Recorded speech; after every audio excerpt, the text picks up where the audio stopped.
और मथुरा की श्री कृष्ण जन्मभूमि और शाही ईदगाह मामले में इलाहाबाद हाईकोर्ट में मंगलवार को सुनवाई हुई, जहां हिंदू पक्ष ने अपनी दलीलें पेश की। देखिए 1 मिनट में पूरी खबर। इलाहाबाद उच्च न्यायालय में मथुरा की श्री कृष्ण जन्मभूमि शाही ईदगाह विवाद मामले की सुनवाई जारी है। हिंदू पक्ष ने मंगलवार को इलाहाबाद उच्च न्यायालय से कहा कि किसी भी संपत्ति पर अतिक्रमण करना और उसे वक्फ संपत्ति घोषित करना वक्फ बोर्ड की प्रकृति रही है। हिंदू पक्ष ने कहा कि वक्फ बोर्ड की प्रथा को इजाजत नहीं दी जा सकती। तो उसमें पहले जो शाही ईदगाह के अधिवक्ता हैं उन्होंने अपनी बहस करी, उसके बाद हमने अपने सबमिशंस रखे। उसमें हमने एएसआई एविडेंसेस के ऊपर रिलाय करा, क्योंकि जो एएसआई संस्था है वो 18वीं शताब्दी से काम कर रही है और तभी 18वीं शताब्दी में ही इस्टेब्लिश हुई थी। तो तब से लेकर के अब तक एएसआई ने बहुत एक्सकेवेशंस किए हैं, जिसकी डिटेल्स हमने कोर्ट के सामने रखी कि जो ये ऑथेंटिकेट करते हैं कि जहाँ पे शाही ईदगाह है वही भगवान श्री कृष्ण का मूल गर्भगृह है। मुकदमे की पोषणीयता को लेकर मुस्लिम पक्ष की ओर से लगाई गई याचिका पर न्यायमूर्ति मयंक कुमार जैन मामले की सुनवाई कर रहे हैं। Bureau report, republic Bharat.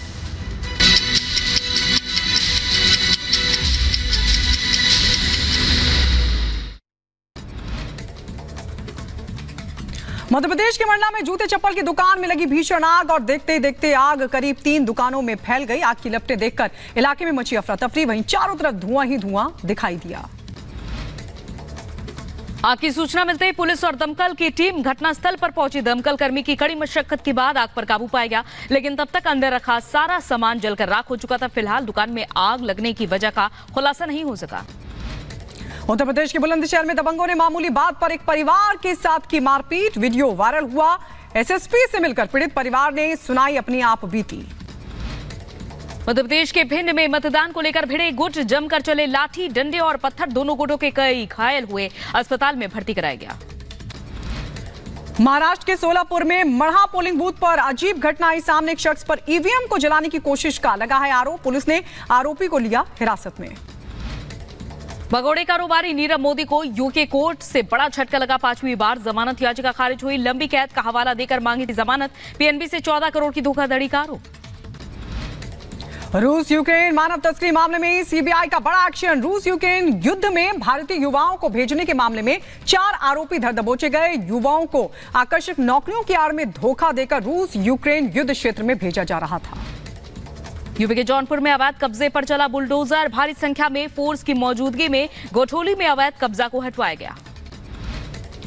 Lok Sabha चुनाव के तीसरे चरण की वोटिंग पूरी। 63% से ज्यादा हुआ मतदान। असम में सबसे ज्यादा 77% वोटिंग हुई। गुजरात और उत्तर प्रदेश में सबसे कम 57% मतदान हुआ। पीएम मोदी आज तेलंगाना और आंध्र प्रदेश में चुनावी रैलियों को संबोधित करेंगे। सबसे पहले तेलंगाना में श्री राजा राजेश्वरी स्वामी मंदिर में दर्शन पूजन करेंगे और उसके बाद करीमनगर और वारंगल में जनसभाओं को संबोधित करेंगे। तेलंगाना के बाद प्रधानमंत्री मोदी आंध्र प्रदेश के अन्नामय्या में चुनावी रैली को करेंगे संबोधित। शाम 7 बजे विजयवाड़ा में करेंगे रोड शो।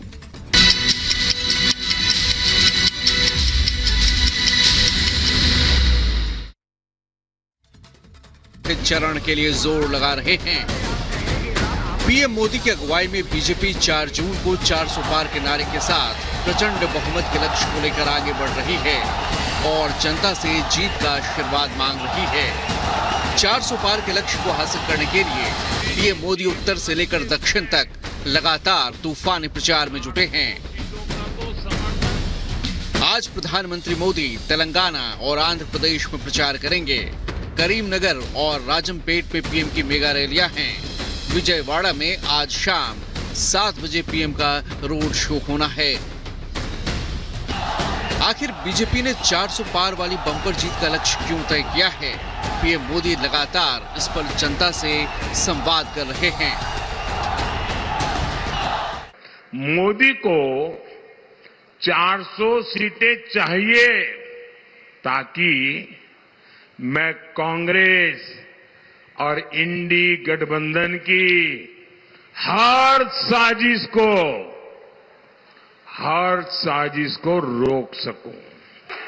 मोदी को 400 सीटें चाहिए ताकि कांग्रेस कश्मीर में धारा 370 को फिर से वापस ला करके चिपका न दे। खेल बिगाड़ न दें। मोदी को 400 सीटें चाहिए ताकि कांग्रेस अयोध्या में राम मंदिर पर बाबरी ताला ना लगा दे। पीएम मोदी ने कांग्रेस पर तंज कसते हुए कहा कि कांग्रेस के लोग अफवाह उड़ा रहे हैं कि मोदी को 400 सीटें अगर मिल गई तो संविधान बदल देंगे। पीएम मोदी ने कहा कि ऐसा लगता है कि कांग्रेस वालों की बुद्धि पर ताला पड़ गया है। 2019 से 2024 मोदी के पास एनडीए प्लस के रूप में 400 सीटों का तो समर्थन था ही था और मोदी ने 400 सीटों का उपयोग किस काम के लिए किया?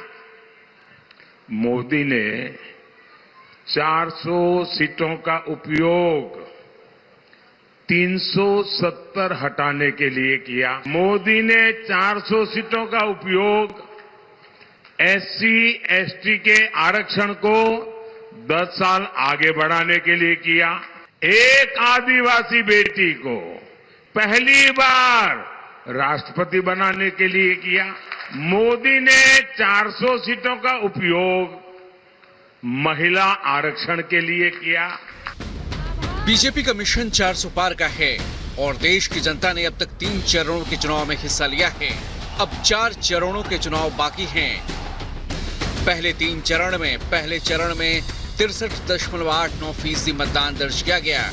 दूसरे चरण में 63.5% मतदान दर्ज किया गया और तीसरे चरण में अब तक 63% से ज्यादा मतदान होने की खबरें सामने आ रही हैं।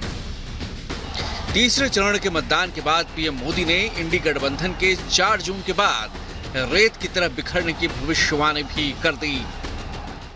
पहले चरण में इंडी अघाड़ी पस्त हुआ,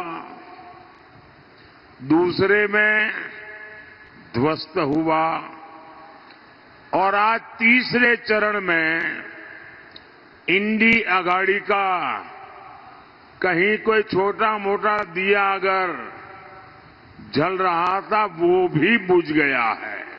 अब तक 3 चरणों में कई सियासी मुद्दों पर वार पलटवार का सिलसिला देखने को मिला।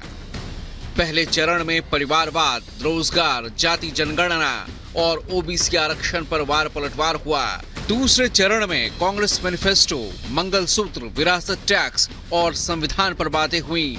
तीसरे चरण में मुस्लिम आरक्षण, पाकिस्तान, वोट जिहाद और राम मंदिर को लेकर पक्ष और विपक्ष ने एक दूसरे पर सियासी तीर चलाए। विपक्ष के संविधान बदलने के आरोपों पर भी पीएम ने करारा प्रहार किया और भ्रम फैलाने के आरोप लगाए हैं। परिवारवादियों ने अपना महिमा मंडन करने के लिए, अपने ही गीत गाने के लिए, अपने ही वाहवाही करने के लिए झूठा इतिहास लिखा और अब ये संविधान को लेकर भी झूठ गढ़ने लगे हैं और उसको भी कब्जा करने के मिजाज में है। जाहिर है हर चरण के मतदान के बाद पक्ष विपक्ष अपनी अपनी जीत के दावे कर रहा है। 4 जून को नतीजों के ऐलान के साथ ही पूरी तस्वीर साफ हो जाएगी। Bureau report, republic Bharat. और मथुरा की श्री कृष्ण जन्मभूमि और शाही ईदगाह मामले में इलाहाबाद हाईकोर्ट में मंगलवार को सुनवाई हुई, जहां हिंदू पक्ष ने अपनी दलीलें पेश की। देखिए 1 मिनट में पूरी खबर। इलाहाबाद उच्च न्यायालय में मथुरा की श्री कृष्ण जन्मभूमि शाही ईदगाह विवाद मामले की सुनवाई जारी है। हिंदू पक्ष ने मंगलवार को इलाहाबाद उच्च न्यायालय से कहा कि किसी भी संपत्ति पर अतिक्रमण करना और उसे वक्फ संपत्ति घोषित करना वक्फ बोर्ड की प्रकृति रही है। हिंदू पक्ष ने कहा कि वक्फ बोर्ड की प्रथा को इजाजत नहीं दी जा सकती।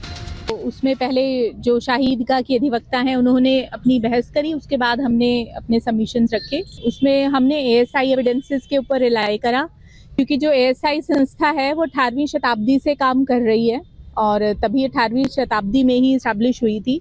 तो तब से लेकर के अब तक एएसआई ने बहुत एक्सकेवेशंस किए हैं, जिसकी डिटेल्स हमने कोर्ट के सामने रखी कि जो ये ऑथेंटिकेट करते हैं कि जहाँ पे शाही ईदगाह है वही भगवान श्री कृष्ण का मूल गर्भगृह है। मुकदमे की पोषणीयता को लेकर मुस्लिम पक्ष की ओर से लगाई गई याचिका पर न्यायमूर्ति मयंक कुमार जैन मामले की सुनवाई कर रहे हैं। Bureau report, republic Bharat.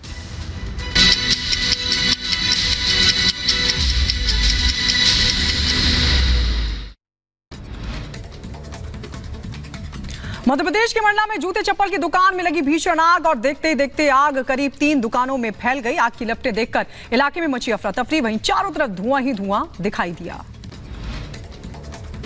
आग की सूचना मिलते ही पुलिस और दमकल की टीम घटनास्थल पर पहुंची। दमकल कर्मी की कड़ी मशक्कत के बाद आग पर काबू पाया गया, लेकिन तब तक अंदर रखा सारा सामान जलकर राख हो चुका था। फिलहाल दुकान में आग लगने की वजह का खुलासा नहीं हो सका। उत्तर प्रदेश के बुलंदशहर में दबंगों ने मामूली बात पर एक परिवार के साथ की मारपीट। वीडियो वायरल हुआ। एसएसपी से मिलकर पीड़ित परिवार ने सुनाई अपनी आप बीती। मध्य प्रदेश के भिंड में मतदान को लेकर भिड़े गुट, जमकर चले लाठी डंडे और पत्थर। दोनों गुटों के कई घायल हुए, अस्पताल में भर्ती कराया गया। महाराष्ट्र के सोलापुर में मढ़ा पोलिंग बूथ पर अजीब घटना आई सामने। एक शख्स पर ईवीएम को जलाने की कोशिश का लगा है आरोप। पुलिस ने आरोपी को लिया हिरासत में। भगोड़े कारोबारी नीरव मोदी को यूके कोर्ट से बड़ा झटका लगा। 5वीं बार जमानत याचिका खारिज हुई। लंबी कैद का हवाला देकर मांगी